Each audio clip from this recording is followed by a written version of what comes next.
మీకా? పిల్లలు అడిగితేనే మీకు జవాబు చెప్తలేరు, పిల్లలు అడిగితేనే చెప్తలేరు.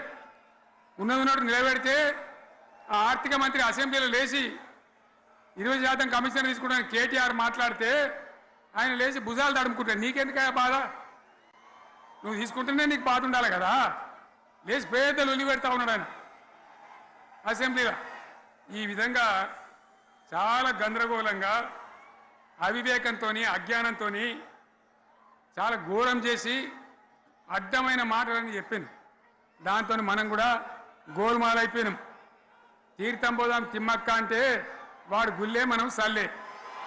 ఆ గతికి తెచ్చింది ఇలా ప్రజల గతి. మరి మనం కూడా ప్రజలు కూడా ఆలోచన చేయాలి. ఆవేశం కాదు. గాడిదలకు గడ్డేసి బలరకు పాల్పడితే వస్తాయా?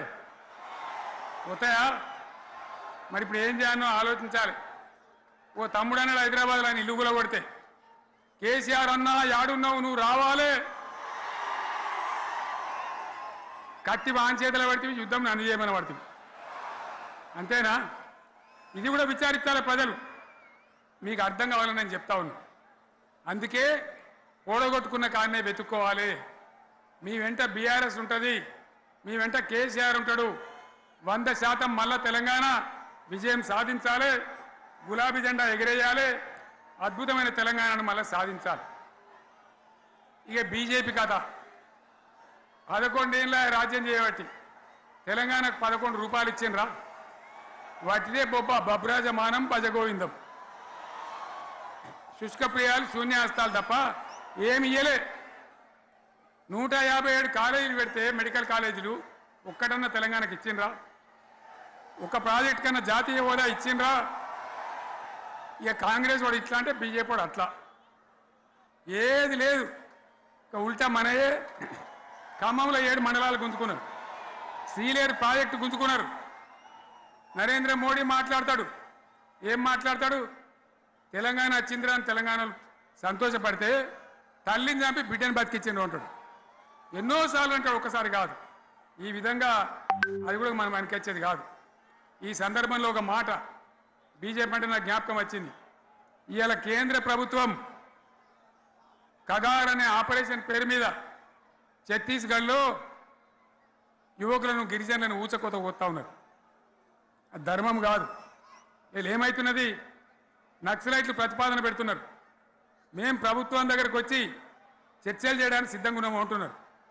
నేను కోరుతా ఉన్న కేంద్ర ప్రభుత్వాన్ని, బలం ఉన్నది కదా అని చంపుకుంటా పోవుడు కాదు, అది ప్రజాస్వామ్యం కాదు. ఆపరేషన్ కగార్ వెంటనే ఆపేయండి. వాళ్ళని పిలిచి, ఆ నక్సలైట్లను పిలిచి డెమోక్రటిక్ స్పేస్ ఇచ్చి చర్చలు జరపండి. వాళ్ళు ఏం మాట్లాడతారో చూడండి. అది కూడా నల్లనా తెల్లనా దేశం ముందరికి రాని. కానీ అట్లా కాదు, మొత్తం ఏరి పారెత్తాం, కోసి పారెత్తాం, నరికి పారెత్తాం అంటే మిలిటరీ ఉన్నది మీ దగ్గర కొడతారు. కానీ ప్రజాస్వామ్యం అనిపించుకోదు. ఈ మాట ఢిల్లీకి ఉత్తరం పంపిద్దామా? మీరందరూ సపోర్ట్లు కొడితే తీర్మానంగా భావించి దాన్ని కేంద్రానికి పంపిద్దాం.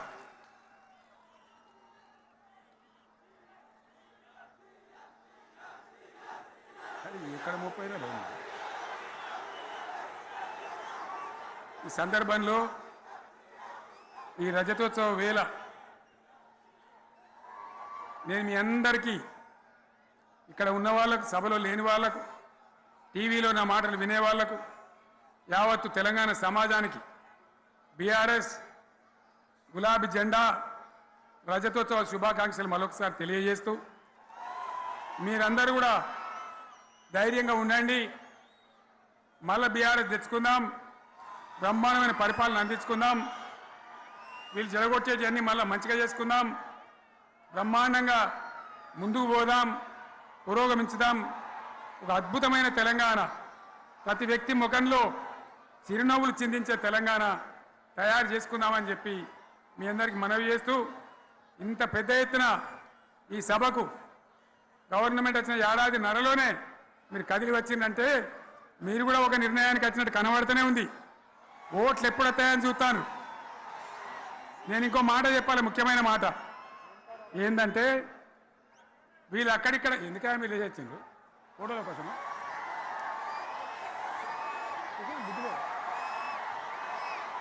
ఒక మాట చెప్పాలి.